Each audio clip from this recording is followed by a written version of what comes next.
وبركاته. الفاتحة. أعوذ بالله من الشيطان الرجيم. بسم الله الرحمن الرحيم. الحمد لله رب العالمين الرحمن الرحيم مالك يوم الدين. إياك نعبد وإياك نستعين. اهدنا الصراط المستقيم صراط الذين أنعمت عليهم غير المغضوب عليهم ولا الضالين. آمين. رب اشرح لي صدري ويسر لي أمري واحلل عقدة من لساني يفقه قولي. اللهم افتح علينا حكمتك وانشر علينا من خزائن رحمتك يا أرحم الراحمين. اللهم إنا نعوذ بك من البرص والجنون والجذام ومن سيء الأسقام. اللهم بارك لنا في رجب وشعبان وبلغنا رمضان. أما بعد. Alhamdulillah, syukur kepada Allah Subhanahu wa taala kerana diberikan kelapangan pada kita malam ini. Mudah-mudahan Allah Subhanahu wa taala kurniakan juga bagi kita segala kebaikan, kerahmatan, keberkatan di dunia dan juga di akhirat esok lebih lagi. Kita sambung perbahasan kita daripada hadis 40 oleh Imam Nawawi rahimahullahu taala. Beliau himpunkan bagi kita 42 buah hadis Nabi sallallahu alaihi wasallam. Mudah-mudahan kalau kita faham 42 buah hadis ni, kita akan faham agama kita dengan baik. Kita sampai muka surat berapa? Muka surat 15. Oh, masih hadis yang kedua ya. Hadis yang kedua ni yang dimasyhurkan orang sebagai hadis Jibril. Jadi kita sampai kepada baris yang keempat daripada bawah, ikut yang saya tanda ni, yang mana Jibril alaihi salam datang kepada Nabi sallallahu alaihi wasallam, duduk dekat Nabi, sandar lutut kepada lutut, letak tangan atas paha Nabi sallallahu alaihi wasallam. Kemudian Jibril tanya soalan yang pertama, cerita tentang Islam. Maka daripada situlah yang kita ada rukun Islam yang 5. Kemudian Jibril tanya, ceritakan tentang iman. Maka dijawab dengan 6 perkara. Maka kerana itu kita ada rukun iman yang 6. Kemudian Jibril tanya pula lagi satu, ihsan. Itulah yang berkait dengan perkara dalaman kita, iaitu kerohanian kita, yang disebut dalam hadis ni sebagai ihsan. Maka 3 perkara tu melengkapi manusia. Islam berkait dengan praktikal, lebih kepada practicality tindakan kita. Iman lebih kepada intelek ataupun fikiran kita, percaya kita pada tahap fikiran. Kemudian ihsan itu berkait dengan hati nurani. Jadi 3 perkara. Kita lah jasad, akal, hati. 3 perkara. Kemudian Jibril tanya lagi. Jibril alaihi salam tanya, bila tibanya hari kiamat. Maka Nabi kata, aku pun tak tahu, mu pun tak tahu. Macam itulah mal mas'ulu anhu bi'a'lam minas sa'il. Bila hari kiamat, kita semua tak tahu. Satu poin yang mungkin tercicir bulan lepas, mengapa disusun macam ni? Mula dengan Islam, lepas tu iman, ihsan, lepas tu bila hari kiamat. Ini nak ingatkan kepada kita, seperti mana hadis Nabi sallallahu alaihi wasallam, Nabi kata, kafa bil mauti wa 'idha. Cukup dengan mati itu sebagai peringatan. Maksudnya kalau kita ni nak nak mengingatkan diri kita tentang ihsan, tentang iman, tentang Islam ni, maka ingat akan hari kiamat. Kiamat besar, kiamat yang akhir zaman lah. Kiamat kecil, iaitulah mati kita. Kafa bil mauti wa'idha. Seolah-olahnya juga Jibril alaihissalam nak ajar pada kita ni bila nak tengok satu perkara, tengok hujung. Kita tengok hujung. Ke mana kita nak pergi akhir sekali? Maksudnya apa? Kita ni tengoknya akhirat tu lebih. Dunia tengok, jangan tak tengok dunia. Tak tengok dunia, masuk longkang. Tengok dunia. Tapi Rabbana atina fid dunya hasanah. Satu dunia. Wa fil akhirati hasanah. Akhirat. Satu. Sambung lagi. Wa qina azabannar. Wa qina azabannar ni dunia ke akhirat? Dunia akhirat dua, dunia satu. Rabbana atina fid dunya hasanah. Dunia nak baik memang kena tengok dunia, tapi lebih akhirat. Rabbana atina fid dunya hasanah wa fil akhirati hasanah wa qina azabannar. Tiga ayat. Satu ayat dunia, dua ayat akhirat. Maka Jibril alaihissalam tanya tentang bila hari kiamat.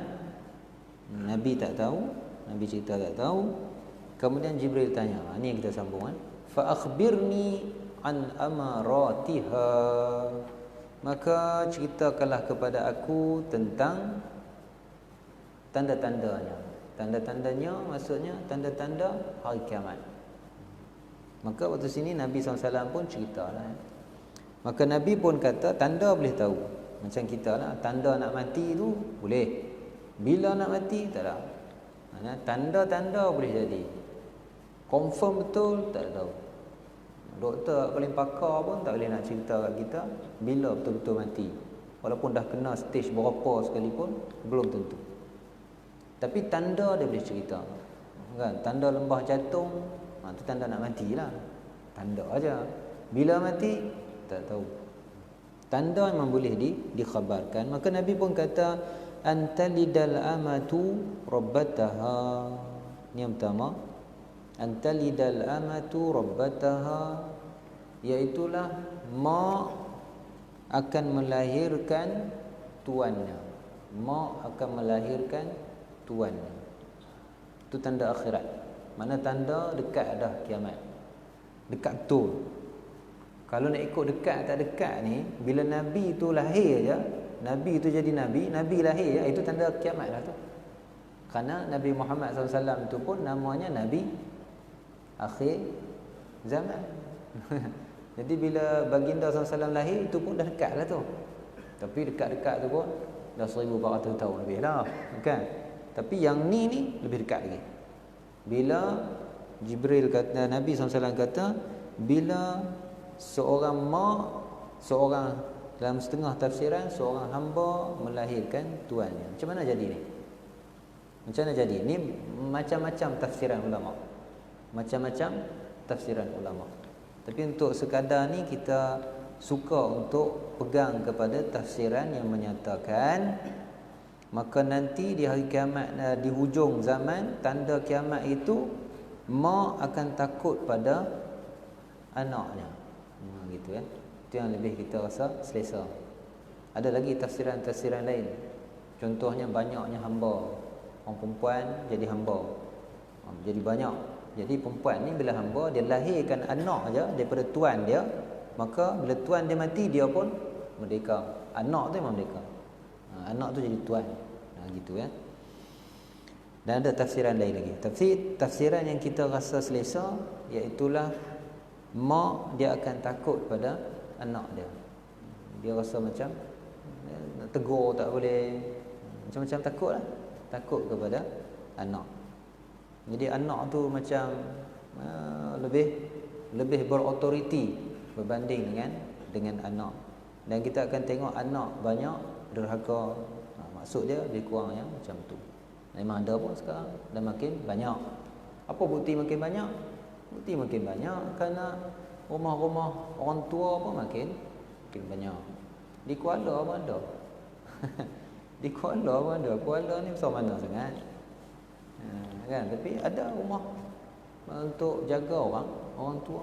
Mana anak lagi? Anak meninggal semua kan? Itu maksudnya apa? Maksudnya siapa yang in control? Siapa yang control? Anak.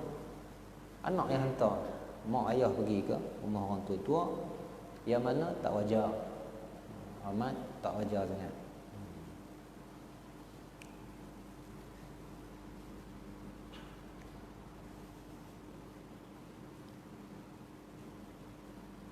Tapi memanglah ya, memang dugaan jaga orang tua-tua, jaga mak ayah yang dah berumur ni ya.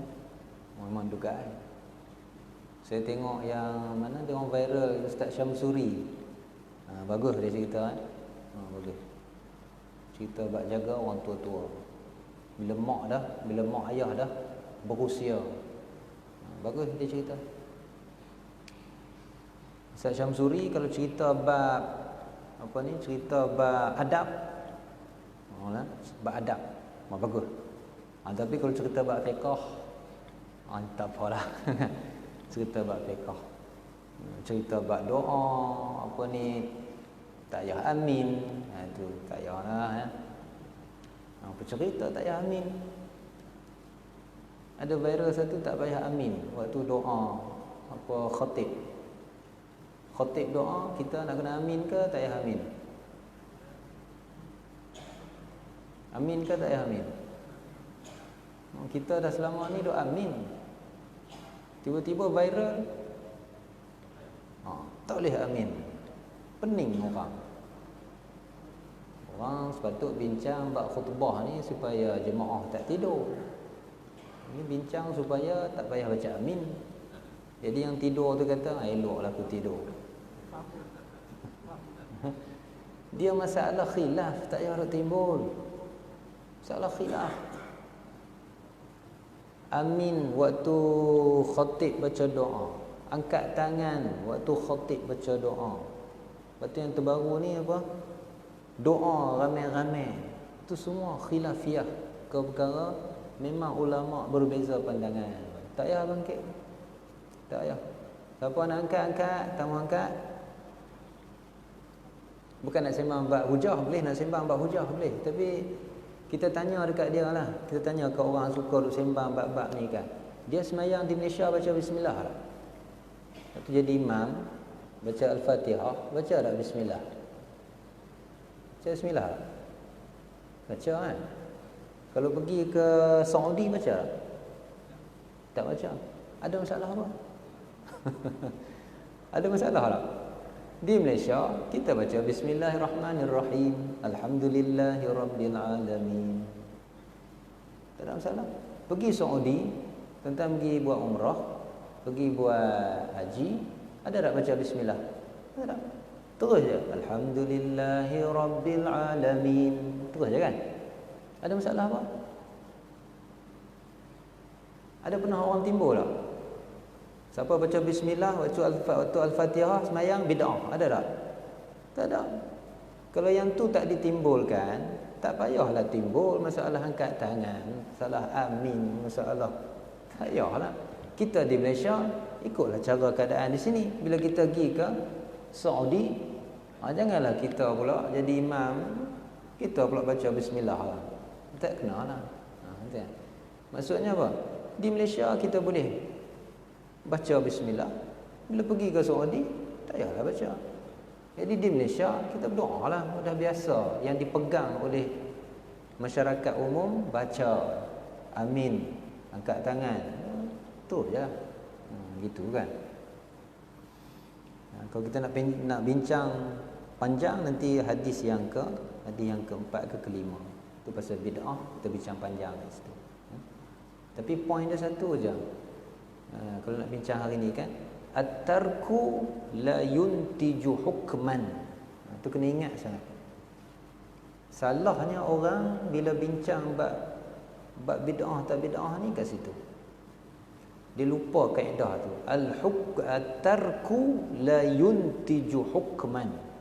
Tinggal maksudnya bila Nabi tak buat sesuatu perkara, itu tidak menghasilkan apa-apa hukum. Itu kaedah dia. At-tarku la yuntiju hukman. Kalau Nabi tak diriwayat, ni lebih terang lagi. Kalau Nabi tak diriwayatkan melakukan sesuatu, maka itu tidak menghasilkan apa-apa hukum. Mana jika tiada riwayat Nabi tak amin, maka itu tidak menghasilkan apa-apa hukum.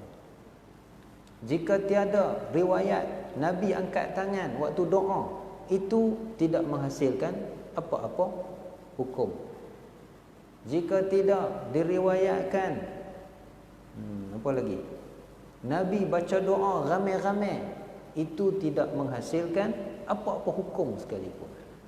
Nak menghasilkan hukum macam mana? Tengok dalil-dalil yang lain. Boleh kan?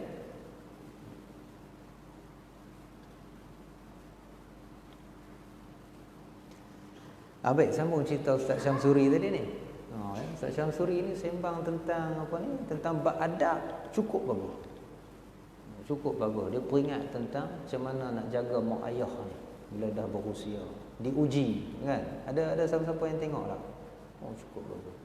Cara dia cerita tu cukup bagus. Dia terasa dalam hati. Tapi kalau sembang bab fiqh, yang tu minta maaf lah. Nah, itu terabur kita nanti. Dia buat cerita orang mari sebut dekat dia. Bagus, kan? Orang ni jaga mak dia sejak daripada mak dia ayahnya meninggal, sejak pada sekolah menengah jaga mak dia. Dia cerita, kan? Sehinggalah kerja apa semua duduk dengan dia. Dia mengadu kat Ustaz Syamsuri sebab apa? Sebab dia jaga mak dia lama. Mak dia pun tak mau duduk dengan adik-beradik yang lain. Tiap-tiap bulan dia akan bagi RM400. Tu kan. Dia cerita tak? Ustaz Syamsuri kata bagus, kan? Tapi cerita tak habis lagi. Tu dia nak mengadu tu apa? Ustaz-ustaz ni malah kadang jadi tempat mengadu. Orang tension mari mengadu kat ustaz-ustaz, kan? Kita dengar aja. Lepas tu buat cerita lah, kan? Pengajaran. Lepas tu dia kata, tapi abang saya ni hak mak tak mau duduk dengan dia. Yang kadang-kadang bagi duit bulanan pun RM50 ke RM100 saja. Yang kadang-kadang tergelincir. Orang Kedah, kan? Tergelincir RM50 paling tinggi RM100. Tu pun kadang-kadang tergelincir. So, tak bagi pun. Tapi bila mari sekali tu dia bawa mari tembikai. Orang tembikai kat mak ni, kan. Jadi mak ni, kan, dia mengadu kat Ustaz Syamsuri. Mak saya ni duk sebut tembikai tu lah. Tembikai tu lah diulangnya banyak kali depan saya. Hak saya bagi RM400 sebulan ni tak ada apa. Nak cerita kata apa? Payah, ya. Jaga mak ayah ni. Memang payah sebab tu pahala besar. Sebab tu pahala cukup besar nak bersabar tu. Tapi dalam kes ni saya ingat yang mari mengadu tu tak apa nak betul strategi. Strategi tak betul. Kita nak buat baik dengan mak ayah, strategi juga, kan? RM400 bagi sebulan. Tanya abang balik bagi RM350 lah. RM50 lagi beli 3 biji tembikai. Sebiji warna merah, sebiji warna kuning, sebiji warna apa lagi? Sebiji warna putih. Boleh. Abang balik dengan tembikai sebiji, dia pergi beli 3 biji tembikai bagi kat mak dia. Selesai lah masalah. Kena strategi juga lah, kan? Tapi nak ceritanya memang bila menjaga mak ayah ni memang satu dugaan. Sebab tu Nabi kata wa fihima, dan pada kedua-duanya kamu berjihad. Kan yang seorang sahabat tu mari jumpa Nabi, lepas tu nak pergi berjihad. Nabi tanya, mau ada mak ayah tak? Dia kata ada. Kamu berjihad dengan mak ayah pun. Macam mana nak jihad? Betul. Berat nak jaga tu. Tapi pahala, pahalanya besar. Uwais Al-Qarni, dia punya lebih dia tu kat mana? Lebih kerana jaga mak ayah. Kerana mak jaga mak. Ayah tak ada lah. Dia jaga mak dia. Hidup sezaman dengan Nabi tapi tak jumpa Nabi. Sebab jaga mak besar. Jaga mak tu. Sehingga Nabi pesan kat Sayyidina Umar, nanti mu pergi jumpa Uwais Qarni. Sahabat lah. Dipesan kepada sahabat, mari jumpa Uwais Al-Qarni. Maka antara tanda hari kiamat ni disebut nanti, pada hari kiamat nanti mak itu akan melahirkan anaknya, yang memperlihatkan anak tu jadi ada otoriti atas mak, melihatkan anak tu menderhaka kepada ibu bapa. Itu satu. Kemudian yang disebut dalam hadis ni, wa antaral hufatal uratal alata ri'a asya'i yatatawaluna fil bunyan. Kamu nanti akan tengok hufah. Hufah ni maksudnya orang yang tak pakai kasut. Urah yang tak pakai baju. Makna baju compang-camping lah, tak cukup baju dia. Alata maksudnya miskin. Yatatawaluna fil bunyan. Ni orang yang kasut pun tak ada ni, baju pun tak nak cukup, memang miskin. Mereka ini meninggi-tinggikan bangunan. Maksudnya dalam setengah hadis kita tengok tafsirannya, di hujung akhir zaman ni akan ramailah orang kaya. Yang asal miskin pun kaya. Diberi misalnya, kalau ditengok zaman sekarang ni, diberi contoh, kalau negara Arab itu, negara Arab dekat Dubai, Abu Dhabi, itu kaya terlajak tu. Dulu raja-raja tu adalah pengembala kambing. Miskin mengembala kambing. Bukan mengembala kambing hak besar ni, endak, mengembala kambing biasa-biasa, miskin. Badui. Duduk tengah padang pasir itu je. Tapi Allah Ta'ala beri kepada mereka keluasan. Itu yang kita kata, kalau duduk dekat menara Dubai, ada 3 masa untuk buka puasa. 3 masa berbeza. Sebab apa? Sebab tinggi sangat. Dia tinggi sangat tu, ya tatawaluna fil bunyan. Meninggi-tinggikan mereka akan bangunan. Sehingga bangunan tu tinggi sangat, kalau siapa duduk di atas tu, ada 3 fasa buka puasa. Kenapa? Sudut berbeza. Para tu langsung sudut berbeza. Dan kita bila nak tengok waktu bila buka, kita tengok waktu bila bulan, matahari terbenam. Nak tengok tu dia akan kira sudut. Dalam kira sudut dia, apa ni, geometri apa semua ada kira-kira dia. Jadi bila tinggi sangat, maka waktu berbeza. Lagi tinggi, sudut berbeza, maka dia akan lagi berbeza masa dia. Nak cerita kata yatatawaluna fil bunyan. Dalam setengah riwayat hadis kita tengok di akhir zaman nanti, antara tanda-tanda akhir zaman, melimpah ruahnya harta. Jadi kita ni dok lagi lah, kan? Sebulan 2 ni dok lah kot. Kalau tengok hadis-hadis lah, kan? Sebulan 2 ni dok lah. Kerana harta tu melimpah sehingga kalau diberi tak mahu terima. Tu sampai tahap tu melimpah sangat harta atas dunia ni, sehingga kalau diberi orang tak mahu terima. Aku banyak duit nak buat apa? Menyemak dia masuk bank. Kan? Jadi dia pun tak terima. Ada tak jadi lagi waktu tu? Waktu macam tu sekarang berlaku tak? Berlaku tak? Dok lagi kot, kan? Tabung masjid pun tak penuh. Kan? Penuh lah juga, tapi iyalah, kan?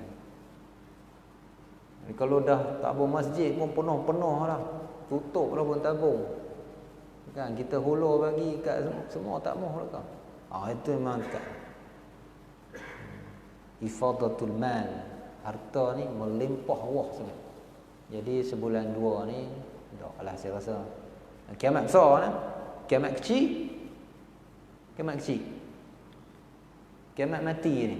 Itu jangan lupa. Itu jangan lupa. Itu sagi bangun pun saya pi dah. Jangan lupa tu. Kiamat besar ni, ya. Saya dah rasa sebulan 2 ni dak lah. Duk rasa kerana tanda-tanda tu dia tak nampak macam tu. Kerana kalau nak jadi harta melimpah ruah ni, dia bukannya sekelip mata, dia mesti ada sebab, kan? Waja'alna likulli syai'in sababa. Dia mesti ada sebab musabab. Sekarang ni ekonomi menurun teruk, takkan dah boleh menaik terus macam tu, kan? Cepat siapa ni, seminggu dua dah, sebulan dua dah. Wallahu a'lam. Itulah nak peringat, yang mati kecil, yang kiamat kecil mati tu, itu bila-bila masa. Tu hak kita risau juga.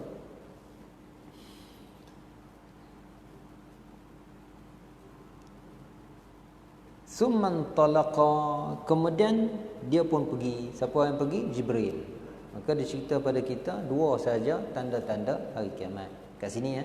Tapi tanda-tanda hari kiamat lain tu banyaklah, macam biasa kita duk dengar matahari naik daripada sebelah barat, kan? Orang perempuan makin ramai, tu macam-macam lah, banyaknya pembunuhan, tu sisi banyaklah berlaku tu. Keringnya sungai, sungai belah Iraq sana non, tu semua nampak macam berlaku lah.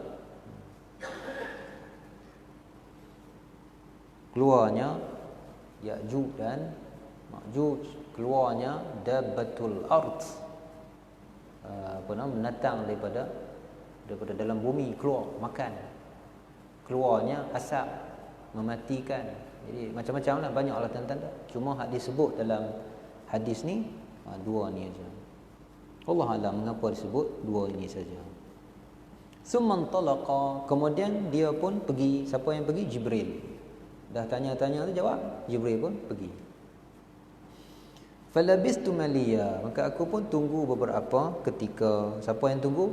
Umar radhiyallahu anhu yang meriwayatkan hadis ni.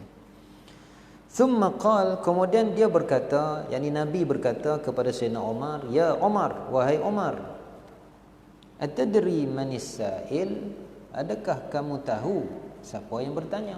Ada bertanya, ceritakan tentang Islam, cerita tentang iman, cerita tentang ihsan, cerita tentang bila hari kiamat, apa tanda hari kiamat. Siapa hak tanya tu? Qultu, aku kata, Umar kata, Allah wa rasuluhu a'lam, Allah dan Rasul lah lebih mengetahui.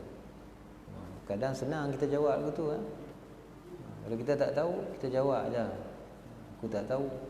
Senang, Allah dan Rasul lebih tahu. Qal, sabda Nabi SAW, fa innahu Jibril, sesungguhnya dia yang datang itu adalah Jibril. Atakum yu'allimukum dinakum, dia datang kepada kamu semua pada hari itu. Yu'allimukum dinakum, dia nak ajar kepada kamu, dia mengajar kepada kamu semua akan agama kamu semua. Maknanya apa? Ringkasan agama Islam ni ada dalam hadis ni, iaitulah Islam, iman dan ihsan. Tiga perkara tu,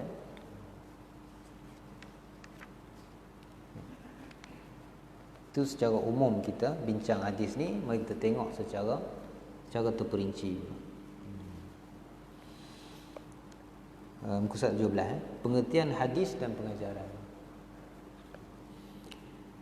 Prinsip kehidupan yang diketengahkan dalam hadis ini adalah, yang pertama, keperluan adab dalam belajar.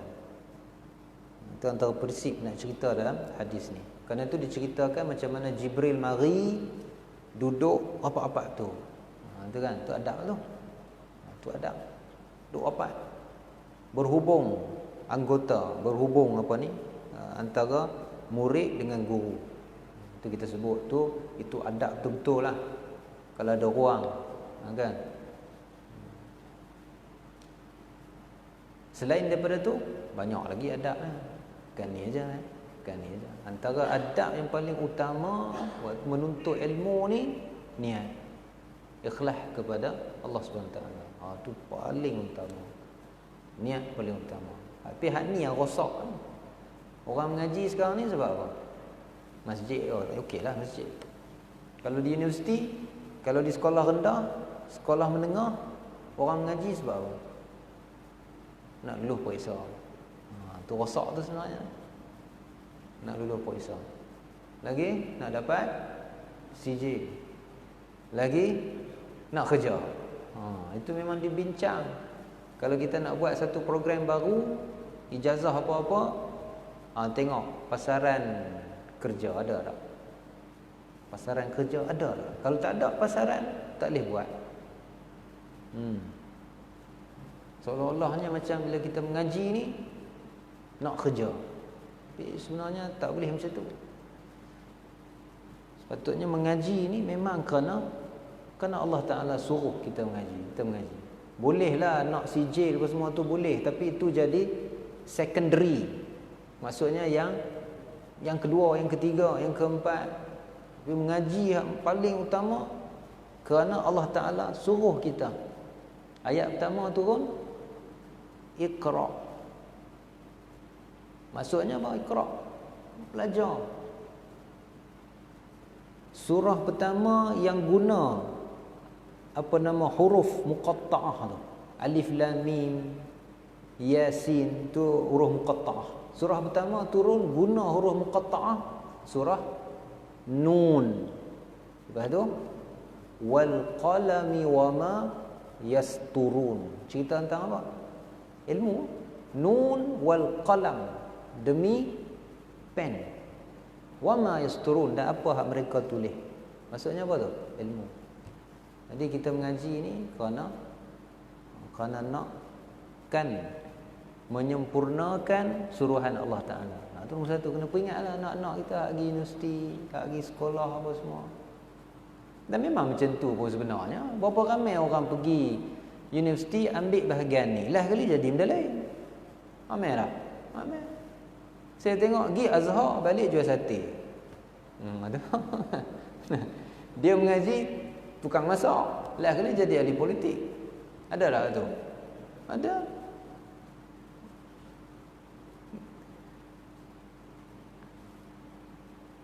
Jadi sebenarnya mengaji tu ya untuk kerja boleh, tapi bukan yang primary, bukan yang utama. Jangan. Peringat anak-anak kita. Peringat. Mengaji ni sebab apa? Nak pandai, bagus, supaya nak tahu. Okey. Tanya-tanya supaya dia sampai kepada Allah Ta'ala. Kita mengaji ni kerana Tuhan suruh kita mengaji. Supaya kita tahu, supaya kita ni boleh jadi manusia yang betul, luruh. Kena peringat anak-anak kita, cucu-cucu kita.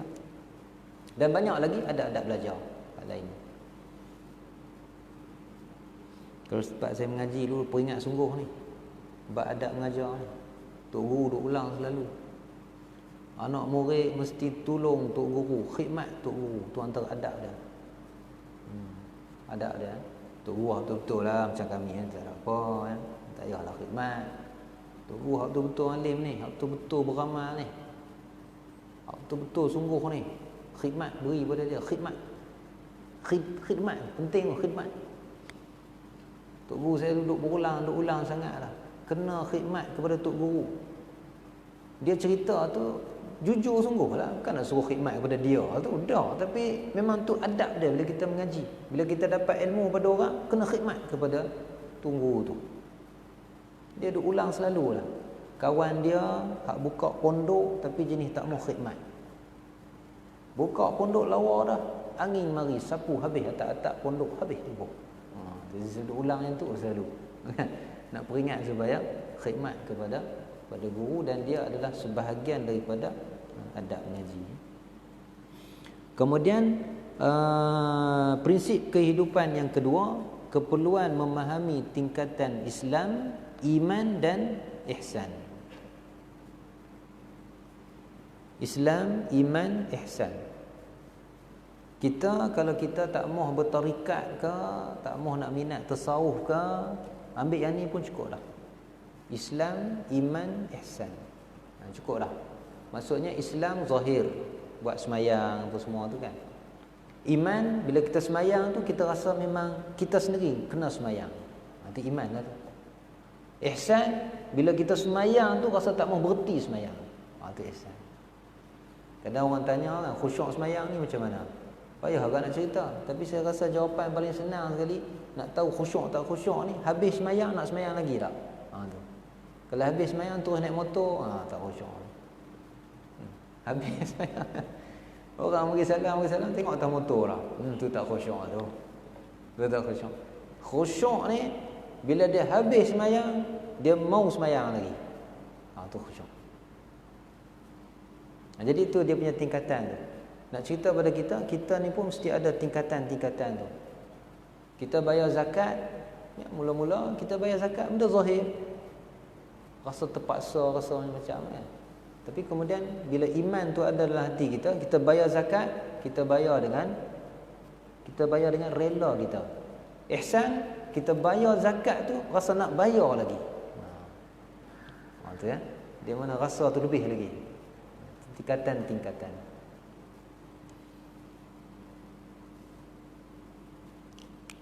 Dan keperluan memahami tingkatan-tingkatan ni, Islam, iman, ihsan ini juga memperlihatkan kepada kita tentang keperluan untuk kita ni memberi tumpuan kepada perkara-perkara berkaitan dengan kerohanian. Mesti kerohanian. Semayang untuk kita hampir kepada Allah Ta'ala, tapi semayang tu dalam bentuk zahirnya. Tapi di sudut hati macam mana nak hampir pada Allah? Kena. Tak ada, tak jadi. Kita semayang nak hampir pada Allah, betul dah. Kan? Betul sangat, tepat dah tu. Tapi itu dari sudut zahirnya. Dari sudut rohaninya macam mana nak hampir dengan Allah. Kena ada juga sifat dia. Kalau semayang tu ada rukun dia, 13 rukun. Untuk betul semayang tu, hati kena ada tak? Ada juga. Kena identify, kena tentukan. Untuk kita ni boleh dekat dengan Allah Subhanahu wa taala. Kemudian yang ketiga, prinsip kehidupan yang boleh kita ambil daripada hadis ini, keperluan untuk meneliti tanda-tanda terhadap sesuatu yang akan berlaku.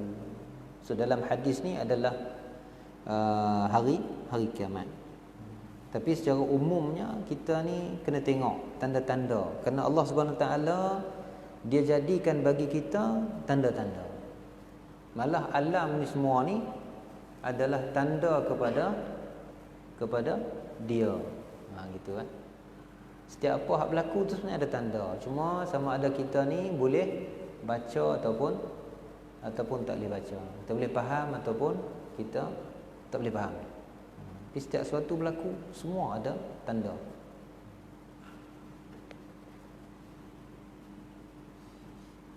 Kadang orang tak mau ambil tahu tanda. Mandi sungai kan? Mandi sungai. Hari tak hujan, memanglah hari tak hujan. Tempat dia mandi. Tapi kalau dah nampak keruh turun tu, itu tanda apa? Itu tanda apa? Tanda mata air nak mari cepat-cepatlah naik. Tanda tu. Tanda. Tapi ada orang yang tak ambil tahu. Ada.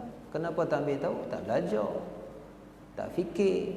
Maka habis kena sapu dengan kepala air lah jawabnya. Kan? Kerana dia duk fikir banjir tu tempat dia aja. Tak. Air tu mari pada mana? Hulu sana tu. Kalau hujan di atas tu, turun tak ke bawah? Turunlah. Setiap sesuatu tu mesti ada tanda. Allah Subhanahu taala jadikan alam ni begitu keadaannya.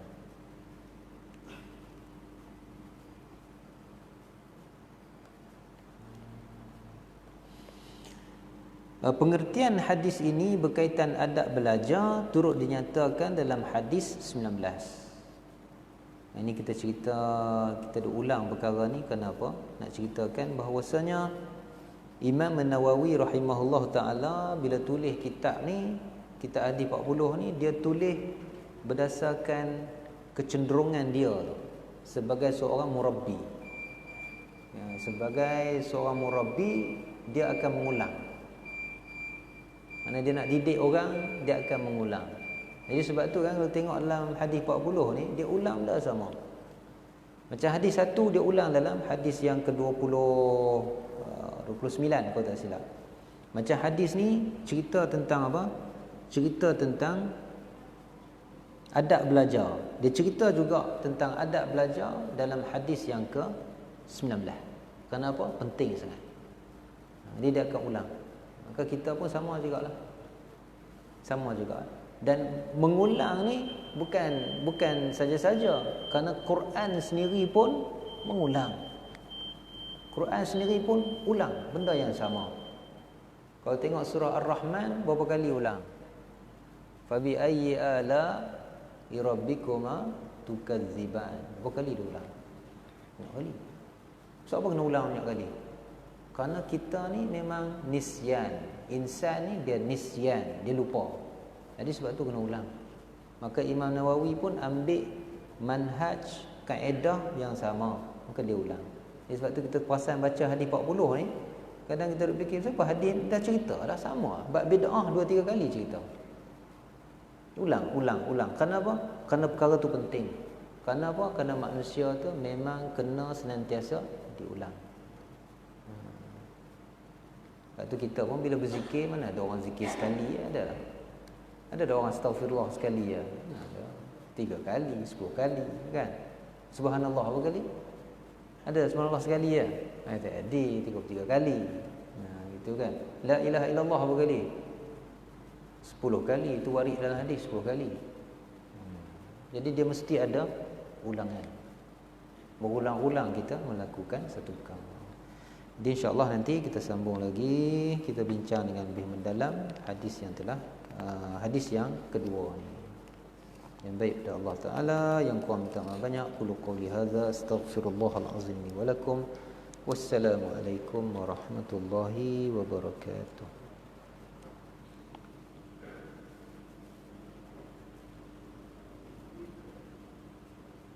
Bismillahirrahmanirrahim. Allahumma zidna ilma ya Allah warzuqna al-amala bih. Rabbana hab lana min azwajina wa dhurriyyatina qurrata a'yunin waj'alna lil muttaqina imama. Allahumma inna na'udzubika minal baras wal jununi wal juzami wa min sayyi'il asqam. Allahumma barik lana fi Rajabin wa Sya'bana wa ballighna Ramadan. Wa sallallahu ala sayyidina wa habibina maulana Muhammad. Walhamdulillahi rabbil alamin.